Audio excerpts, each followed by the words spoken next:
আমার খুলনার হজরত, বাংলাদেশের অন্যতম বুজুর্গ হজরত মাওলানা আরিফ বিল্লাহ মুফতি নুরুল আমিন সাহেব, পাকিস্তান করাচির বিশ্ববিখ্যাত বুজুর্গ কুতবে আলম আরিফ বিল্লাহ হজরত মাওলানা শাহ হাকিম মোহাম্মদ আখতার রহমতুল্লাহর খলিফা হজরত বলছেন সাধারণ জনগণ মুসলমানকে যে আপনারা প্রত্যেকেই নিজ নিজ মহল্লার দিনদার ইমাম, এমনকি দিনদার মুত্তাকি মুয়াজ্জিন, এই ইমাম মুয়াজ্জিনদের সাথে হলেও নিজেদেরকে পুরাপুরি সম্পর্কিত করেন, নিজেদেরকে জুড়ে রাখেন, দেখবেন আলোর পথ পাবেন, হেদায়েতের পথ পেয়ে যাবেন।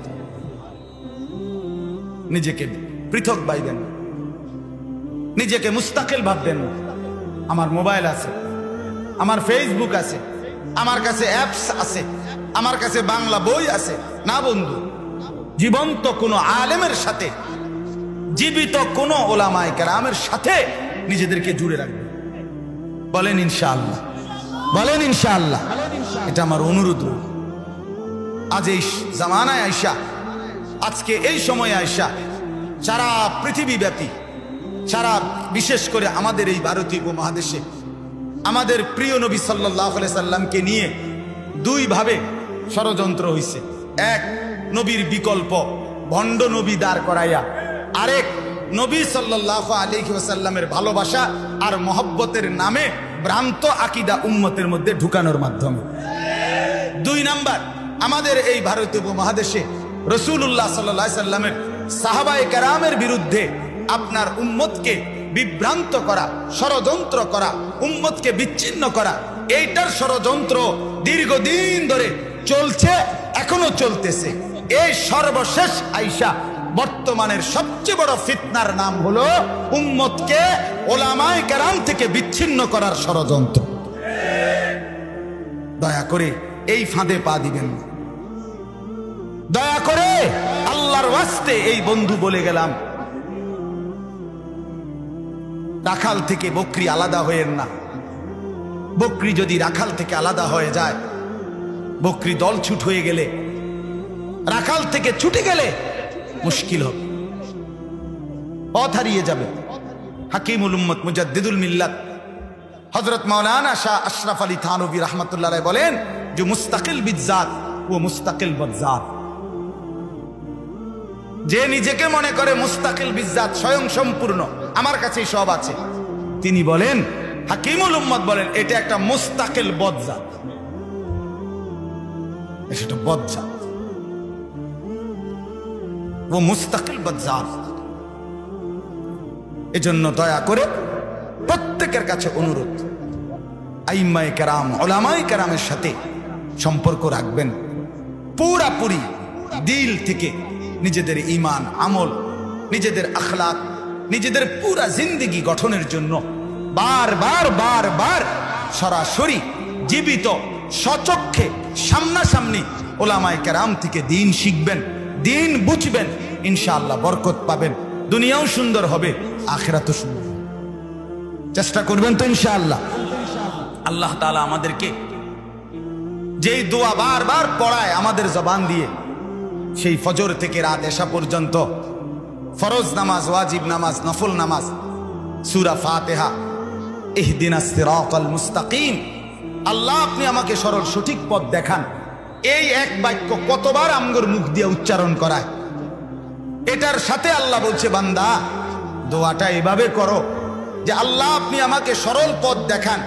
তবে সেটা একা না, আমি একলা পারতাম না মাওলা। সিরাতাল্লাযীনা আন'আমতা আলাইহিম, আপনার কোন পথ প্রাপ্ত, নিয়ামত প্রাপ্ত আপনার কোন বান্দা, সেই বান্দার রাস্তা আমারে ধরায় দেন।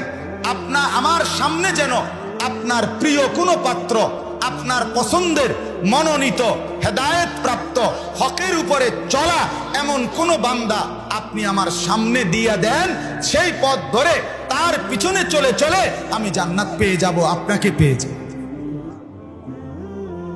এজন্য এটা দরকার, এজন্য এটা খুব দরকার। আপনাদের কাছে অনুরোধ করলাম, যারাই বুঝছেন, অনুভব করছেন, আপনাদের কাছে অনুরোধ, আপনারা আপনাদের উলামায়ে কেরাম নিজ নিজ এলাকায়, হুজুর সব চিটাগাং থেকে আসতে হবে, হুজুর সব ঢাকার থেকে আসতে হবে, হুজুর সব কুমিল্লা ক্যান্টনমেন্ট থেকে আসতে হবে, এটা জরুরি না।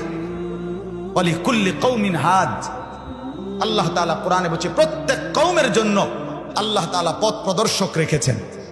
তাহলে প্রত্যেক অঞ্চলের ওলামায়ে কেরাম ওই অঞ্চলের মানুষের পথ প্রদর্শক। কথা বলেন, বুঝলেন কিনা বলেন? কোরআনে আছে আল্লাহ তাআলা জাহান্নামীদেরকে দুইটা কথা বলবে, দুইটা প্রশ্ন করবে। আওয়ালাম নুআম্মিরকুম মা ইয়াতাযাক্কারু ফীহি মান তাযাক্কারা, আল্লাহ বলবে জাহান্নামীকে, নাফরমান বলো, যে পরিমাণ হায়াত দিলে তুমি নেক আমল করতে পারতা, আমি কি তোমাকে ওই পরিমাণ সময় হায়াত দেই নাই? কথা বলেন না কেন? 60 বছর বয়স হইল, 40 বছর বয়স হইল, তবুও আল্লাহকে চিনবার সময় হয় নাই। 25 বছর তাগড়া জওয়ান, আল্লাহকে চিনার টাইম হয় নাই। আল্লাহ বলেন আমি কি সেই পরিমাণ হায়াত দেই নাই যে পরিমাণ হায়াত পেলে নসিহত নিতে পারতা? আর 2 নাম্বার, দ্বিতীয় প্রশ্ন আল্লাহ করবে, ওয়াজাআকুমুন নাযীর, তোমাদের প্রত্যেকের কাছে আমি আল্লাহর পক্ষ থেকে আমার ভয় প্রদর্শনকারী বান্দা, জাহান্নামের ভয়, আখিরাতের ভয়, আল্লাহর ভয়, কবরের ভয়, আযাবের ভয় দেখানোর মতো পথ প্রদর্শক, ভয় প্রদর্শন বানকারী বান্দা আমি কি তোমার কাছে পাঠাই নাই? তখন আপনি কি বলবেন? আল্লাহ তো জিজ্ঞেস করবে, বলো বান্দা, কোন ইমাম, কোন খতিব তোমাকে বলে নাই জাহান্নামের কথা? বলেন না, বলে নাই আপনাদেরকে? আমাদের মসজিদগুলোর ইমাম সাহেবরা আপনাদেরকে আখিরাতের কথা বলে না? আপনাদেরকে জাহান্নামের কথা বলে নাই? আপনাদেরকে জান্নাতের কথা বলে নাই?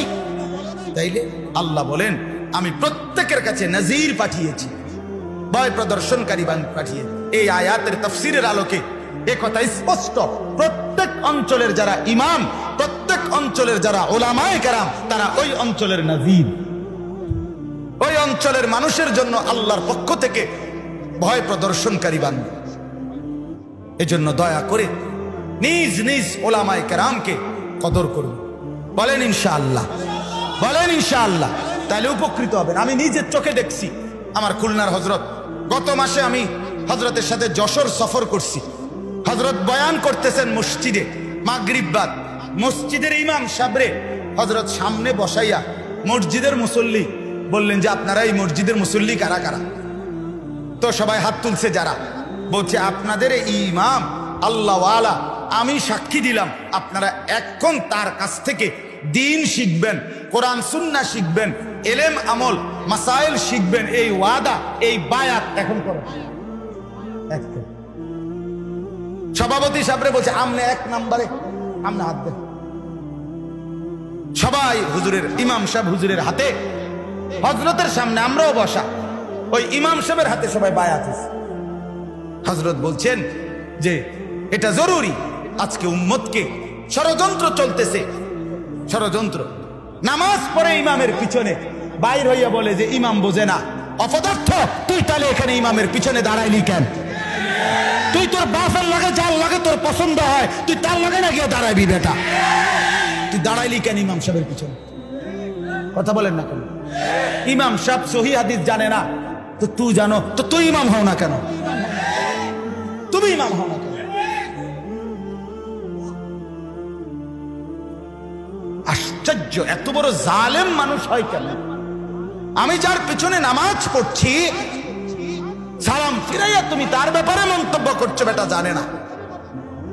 আর ফার্মের মুরকা বেচে, দেড়বুড়িয়া ফার্মের মুরকা বেচে, আমার পরিচিত, এতে বলে সহিহ হাদিস, এও সাদা মুরকা, কোনো কক না, সাদা ঠেঙ্গলা জেডিয়ারি, এডি বেচে, সাদা মুরকা বেচে, ফার্মের মুরকা, হেতে সহিহ হাদিসের ফেরি করে। আমরা বুঝি না, আমরা সিরা চাপাইছি বইয়ে বইয়ে। হ্যাঁ, আমার একদিন একজনে বলতেছে হুজুর, জি হুজুর বলে, বলছে হুজুর আমার কাছে একটা মোবাইলে অ্যাপস আছে, আমি যাই আমল করি তা ওইটার সাথে মিলায় নেই, এটার সাথে যেটা মিলে সেটা আমি পালন করি, যেটা মিলে না সেটা আমি ছেড়ে দিচ্ছি। আমার কাজটা কি ঠিক হচ্ছে হুজুর? আমি বলছি আমার জানা নাই।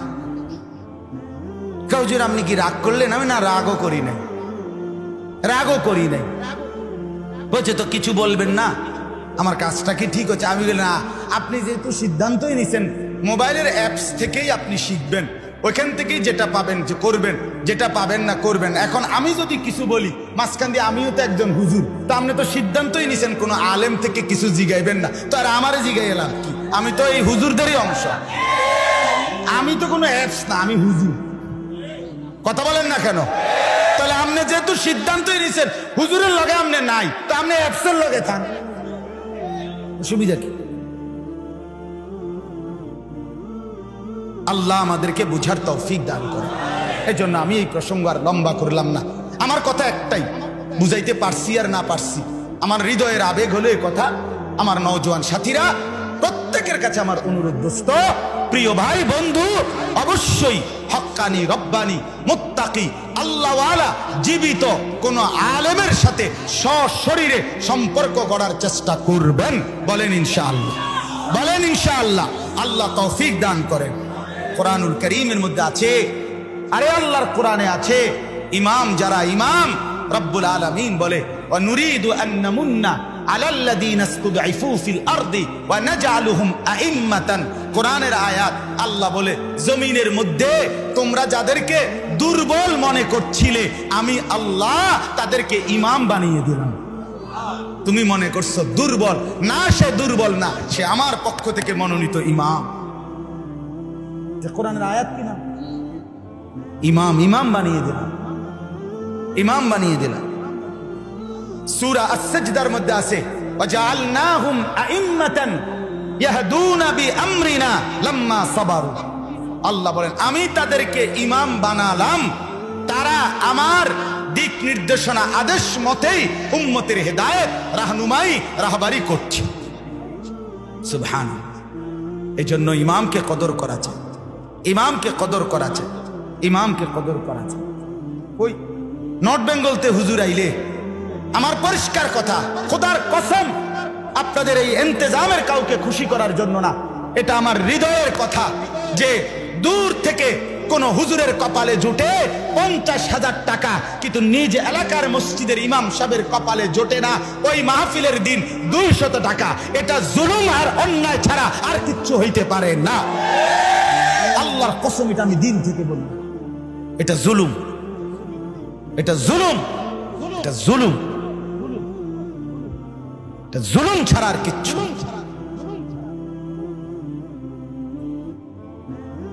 কেউ 1 ঘন্টায় 60,000 টাকা পাবে, আর বেচারা ইমাম একটা মাস খোদার 30 দিন মালিকের ঘরে পড়ে থাকে, মালিকের ঘরে সেজদা দেয়, তার কপালে 8,000 টাকা বেতন জোটে না।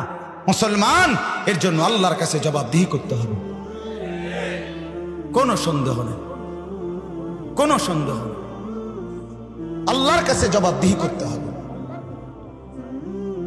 এটা খেয়াল করা উচিত, এটা ইনসাফের সাথে ভাবা উচিত। আপনি কল্পনা করেন, আপনি কল্পনা করেন, ইমামের মসনদে যিনি দাঁড়াইছে, ওই যে মসজিদে ইমামের জায়গায় যিনি দাঁড়ায়, এবারে শুধু 1 মিনিট জিগান, হুজুর আমনের আগে ইমাম কে ছিল?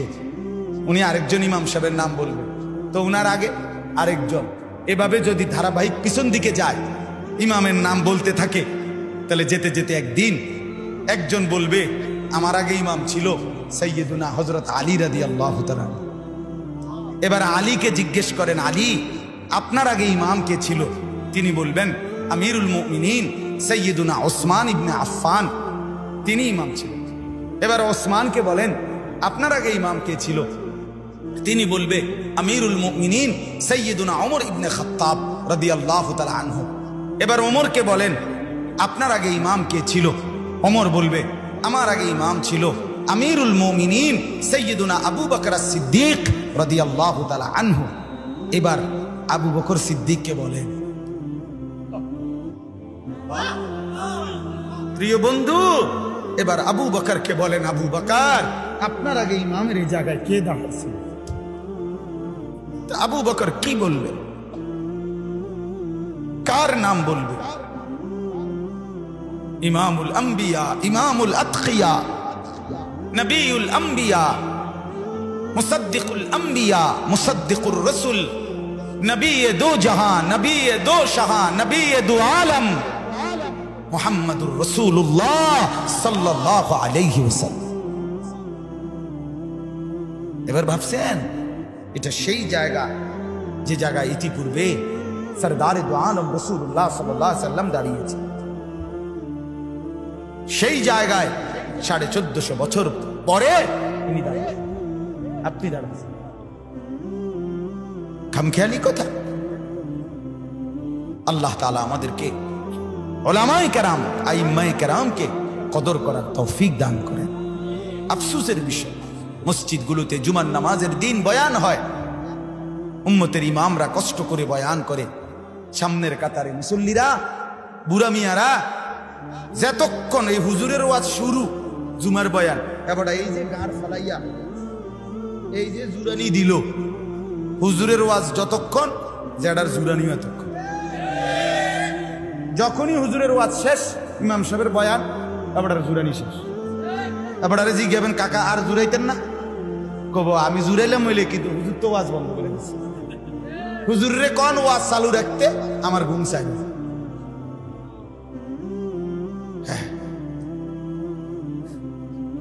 কথা বুঝেন না? পিছন থেকে যুবকগুলো মসজিদের পিছনে, নওজোয়ান ছেলেরা মুসলমানের ঠেলা ঠেলি, ধাক্কা ধাক্কি, একজন চুল টানে, একজন ফ্যান টানে, একজন মোবাইল টিপে, এই তামাশা করে, যার ফলে হায় মুসলমান যেভাবে ঢুকছিল সেভাবেই বের হয়ে